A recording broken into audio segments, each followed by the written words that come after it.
everyone, Happy New Year! Today is the last day of 2015. This year for me went by super fast. I figured I would just share some of my favorite vegan things. It's not a whole lot of stuff, but I figured I would just share the few things that I really have enjoyed. Starting off with books, How Not to Die by Dr. Greger. I actually have not finished this book yet. I'm about halfway through. It's really informative. I've always loved Dr. Greger. He just puts out a lot of great information and studies and all that good stuff. And then another book that I have really loved, it's called Proteinaholic by Dr. Garth Davis. He actually lives here in Houston and he goes to my gym and I see him in passing and I'm always like, oh my gosh, that's him.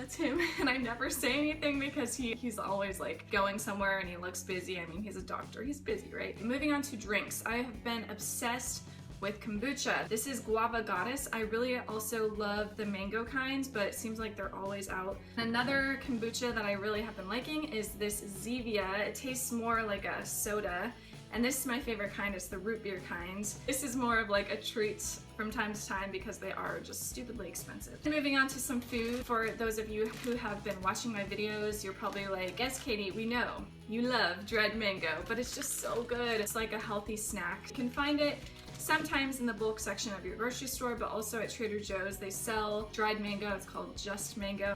I've also been loving these blueberry buckwheat waffles. They're super easy and super good. And then of course, another thing you're probably like, yes, we know, but it is edamame. It's so good to snack on. I like to get them outside of their shell because then you can just cook them, throw them over a salad or whatever. Two recipes that I've really been enjoying. Chocolate cake recipe from The Minimalist Baker, and she doesn't have all vegan stuff, but this vegan chocolate cake recipe is amazing. I've made it for friends' birthdays, for Thanksgiving, for Christmas. All my family loves it. And then also my banana nut muffin recipe that I just basically replaced the oil with applesauce. I love that recipe. I always come back to it. They're just so easy to make. As far as hair care, I just use these two shampoos and I also use this brand for conditioner.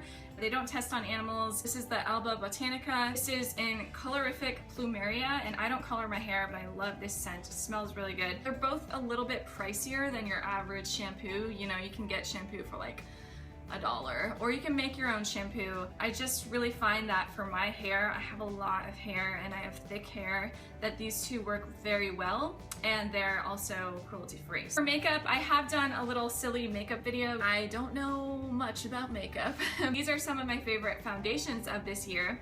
This is e.l.f. foundation. It's a lot cheaper than the Organic Wear Physicians Formula one. The Physicians Formula one is obviously a lot better for your skin, and I really love how it works. I think it has great coverage, but I think at one point I ran out of this and I was like, I don't want to spend as much money, so I spent like $2 or $3. Works really well, just not as good for your skin. These two though, I've been switching in and out and I love them both. Again, Physicians Formula, this is the bronzer in light to medium. I love this. And then I use the e.l.f. blush. This is Pink Passion. I really like the color. I've mentioned this before, but I really started to get into essential oils this past year. I mainly use them for like putting into my hands, rubbing my hands together and smelling. I'll use them on cuts and stuff. I do have an oil diffuser, but I don't like to use it in my apartment because my apartment's small. I'm just a little worried that some of the oils are sensitive to my cat and I don't want to make her sick. So for right now, I just use them in that way. Yeah, that's it. That's pretty much all of what I really have been coming back to this past year. Thank you guys for joining me if you've been watching my videos. Appreciate all your loving and kind comments. I hope you had a wonderful year. Be sure to tell me down in the comments any of your favorites this past year. Happy New Year. I will see you next year in 2016. Bye.